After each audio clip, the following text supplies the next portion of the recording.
Magandang buhay mga kaibon.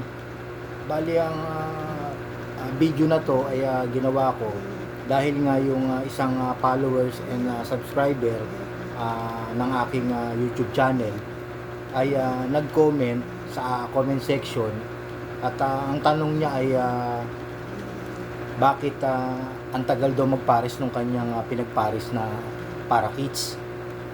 At yun nga, pag-uusapan natin kung ano nga mga rason na dapat gawin o tandaan at kung bakit nga ito ay hindi kaagad nagpapares. Kasi nga may mga rason yan na kung bakit na hindi kaagad nagpapares yung gusto natin pagparisin na mga alagang para kids. At ayun nga, mamaya pag-usapan natin pagkatapos ng intro nito.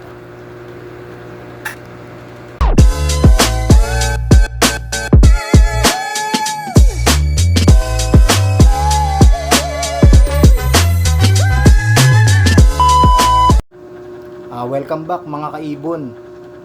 Bago natin pag-usapan yung tanong ni nung ating subscriber o follower ay papansin nyo na andito ko sa sa aking maliit na tindahan at wala ako dun sa aking ibunan.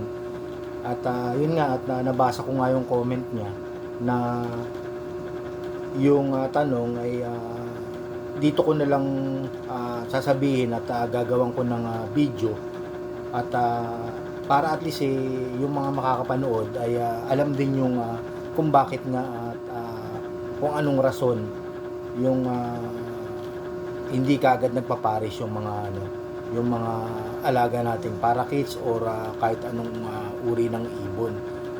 Bali may mga rason yan na dapat nating tandaan or malaman na kung bakit nga hindi kaagad nagpapares ang ang ating mga alagang para kids. Yung nga, number 1 ay ayaw nga nilang magpares. Yung ayaw nila sa isa't isa. At yun nga, meron talagang ganun na akala natin na porket cock or hen ay pwede na nating ipagsama at magpapares kagad doon. Pero hindi ganoon kadaling magpares kasi nga maraming dahilan kailangan din ng ng tamang panahon or oras na paghihintay kasi nga hindi naman kaagad na pag sinabi mong itong babaeng to at itong kak na to ay pagpaparisin ko kasi nga yun nga yung meron na kasi nga ibang mga breeder na mga newbie na gusto yung halimbawa yung forced breeding na sinasabi na mayroong gustong i-project or gustong palabasin na mutation na gusto nilang makuha yung mutation na yon, yung ganda ng mutation na pagpaparisin nila, yung project ay ipoforce nila pairing kagad. Pero hindi naman kabilis na ganun na magkakagustuhan kagad yung yung cock at hen. Siyempre yun nga sa atin nga mga tao, siyempre hindi naman kagad halimbawa yung may makita kang babae na maganda nga gano'n, tapos sabihin mo gusto ko yan sa mga pangasawa ko yan. Pero hindi, di ba? Kasi may step by step yan.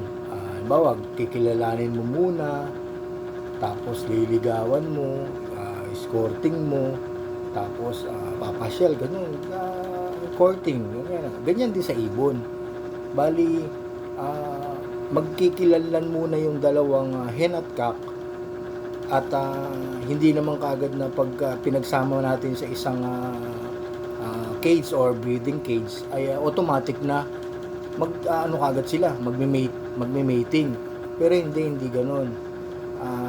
Yun nga ang sinasabi nga niyan, ang pag-aalaga nga ng ibon ay kailangan merong may mahabang pasensya or paghihintay na yun nga yung magpares kasi hindi nga naman kaagad na na bigla-bigla Pero yung ganyan, yung mga newbie, ako kasi ganun ako dati. Talagang gusto ko pagka magpares ako, gusto ko agad mga 1 linggo or pababa na siguro yung mga 3 araw, gusto ko agad magpares na, gusto ko mag-itlog. Pero hindi pala ganun, mali. Ang ano pala ay dapat magtiyaga tayo, magantay na kung kailan sila gusto nilang magpares. Oo. Yun nga yung mga forced breeding na ginagawa na gusto natin kagad silang magpares kagad. Yun ang iwasan natin. Kailangan yan, kailangan natin na magantay, magtiyaga. Kasi pagka nagpares naman na yan, nag-itlog, dire-diretso na yan. Once na na sila, nag-pairing na talaga. Tapos yun nga, meron pang halimbawa, pwede ring may dahilan na hindi nga sila papares kung pares gender nilang dalawa.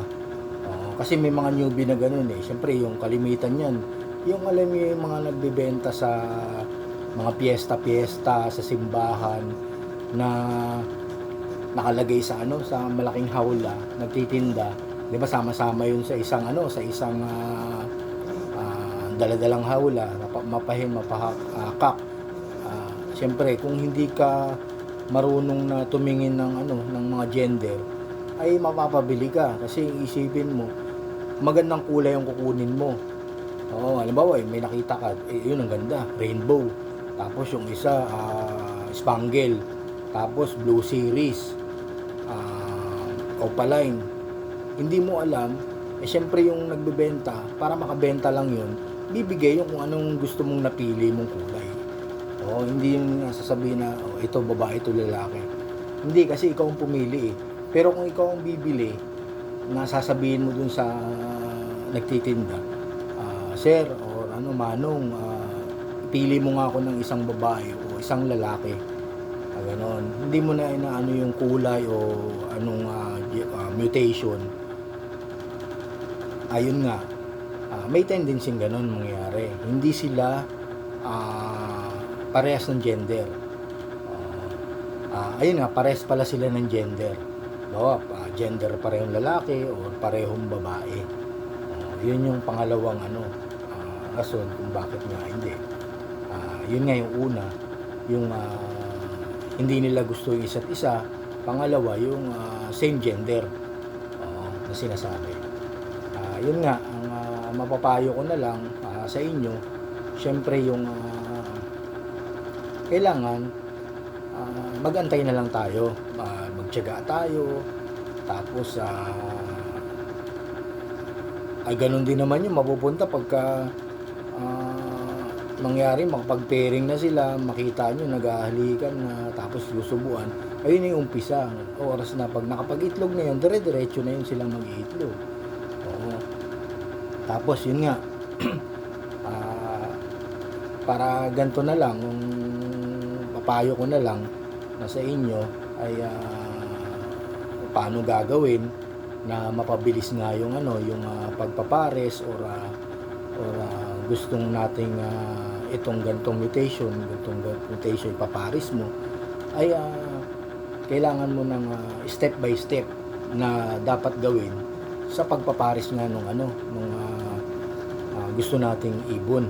Diba? Like parakeets, kasi ang parakeets hindi naman maselan yan.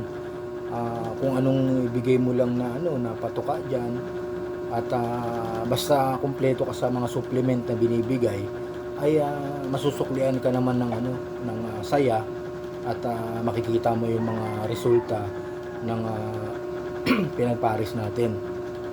Bali nga yung yung gagawin na natin, tatandaan natin, gagawin na lang, kumuha ka ng halimbawa meron kayong pairing cage. Wag mo muna silang pagsasamahin. Ang pagpe-pairing niyan ay mahabang proseso. Kaya gano'n, ito sa akin kasi ganito ang ginawa ko noon, na inantay ko talaga, hindi yung mindset ko na hindi kagad magpapares yung pinagpares kong parakeets. Basta ang isipin na lang natin, sa utak na itong pinagpares natin ay gusto natin na maging kondisyon sila, makondisyon, tapos magkagusto, tapos yun nga, yung mag-itlog at mapisa yung mga kanilang mga ano. Yun nga, yung ginawa ko, meron akong isang breeding pairing cage. Bali may divider yon, divider, tapos ilalagay ko yung isang cock tsaka isang hen. Hayaan mo silang magligawan. Kasi mapapansin niyo naman pagka nagliligawan, pag yung babae nagiging ligalig na maligalig na, tapos yung lalaki, kumbaga yung ulo niya gumaganong-ganon na. Ayun na yung umpisa nung magkakagustuhan na sila na dalawa, at hindi yung pagpo-force pairing na bigla mo silang pagsasamahin sa isang cage, tapos meron na silang nest box doon.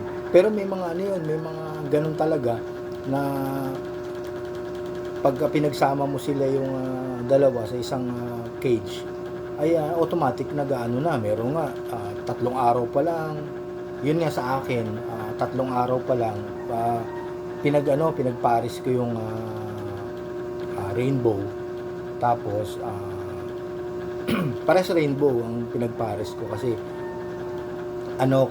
nag-project ako rainbow.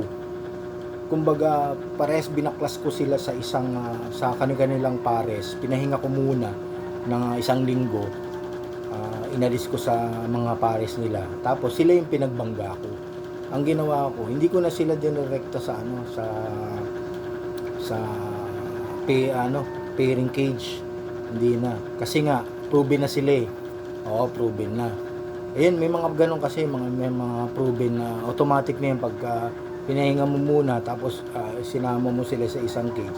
Automatic yun, magme-mating na yun, konting banding lang, magme-mate. At yun nga, automatic na. Pero yung iba kasi, yung mga bata-bata pa na mga para-kids, ay yun nga, magkikilanlan muna yan. Yan, tsaka yung edad nga dapat ay para sa pagpapares niyan, kung talagang niya ay 6 months pataas. Ayun yung tamang pagpapares dun sa gusto nating pagparesin. Pag yun sa may bata, yung bata pa. Pero kung yung sa proven naman, pwede naman na pagsama na kasi proven naman eh. Pero may ibang ibon na talagang matagal yung proseso ng pagpapares nila. Kasi minsan pakipot pa yung hen. Pero yung cock ay gustong-gusto na. Pero ang niyan, mindset na lang natin sa isip natin na tiyaga na lang tayo magantay at mapupunta rin naman makapagpapares yan. Hindi naman na habang buhay na hindi magpapares yan. Pero ang papayo ko na lang, ganito na lang. Kasi sa akin kasi, meron ako isang flight cage. Yung DIY lang na flight cage. Screen nga lang yun. Yung chicken wire. Yung pang lang sa bibili lang sa hardware. Na malaki yung ginawa ko. Tapos, marami akong mga breeder or mga bata na 7 months na pataas. Sa isang flight cage na sila. Hinahayaan ko lang silang magligawan, magbanding. Pag nakita ko na yung nagtutuka, nagsusubuan na ng kanilang pagkain, automatic magpares na yun. Doon ako nag-base na ngayon. Yung hindi ako nagpo-force. Pero kung may gusto akong project na palabasin, ay ginagawa ko yon. Pero nag-aantay rin ako ng oras o magtiyaga talaga ako na makuha ko yung mapagpares ko yung dalawa. Kasi nga may project nga na gusto mong magandang mutation na lumabas. At yun nga, at meron nga ako ngayon na na pinagpares ngayon. Bali siya, parehas proven. Bali yung isa ay yung cock ay double crested, na prillback. Prillback siya, tapos crested pa, basta double prillback crested. At yung isa crested lang, bali dito lang sa ano lang, tuyo lang. Tayo nga umabot din ng ano, yung bago sila mag-itlog, 1 buwan. Kasi nga, yun nga, ano muna sila, babanding muna. Yung pa nga yun, pagkalagay ko nilalapitan kagad siya ng cock. At yun nga, inaaway ng hen.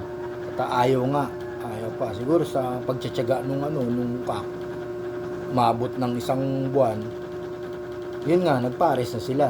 At pagkaraan ng mga ilang linggo, nag-itlog na yung babae. At yun nga, nakapagpapisa ako.